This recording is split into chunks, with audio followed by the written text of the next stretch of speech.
ধানমন্ডি ৩২ নম্বরে বঙ্গবন্ধুর বাসভবন থেকে এবার সিআইডি কিছু হাড়গোড় উদ্ধার করেছে। তবে এখনো নিশ্চিত হওয়া যায়নি তা মানবদেহের নাকি অন্য কোনো প্রাণীর হাড়। যদিও উৎসুক জনতার দাবি এখানে ভিন্ন মতের মানুষকে নিয়ে এসে দীর্ঘদিন বন্দি রেখে নির্যাতন করা হতো। এটা কিসের হাড় আসলে একটু যদি বলেন? এটা হলো মানুষের হাড্ডি।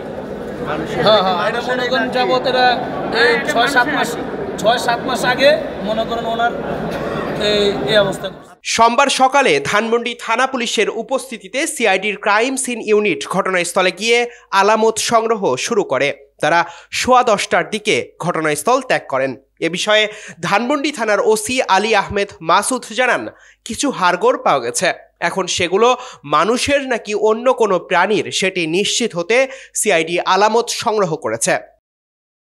এদিকে সামাজিক যোগাযোগ মাধ্যমে ধানমন্ডি ৩২ নম্বরের নির্মাণাধীন একটি ভবনকে আয়নাঘর বলে প্রচার করা হলে সেখানে জমে থাকা পানি সেচ দিতে ছুটে যায় ফায়ার সার্ভিস।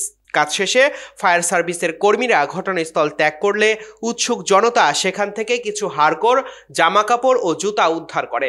এ নিয়ে চাঞ্চল্যের সৃষ্টি হয়েছে।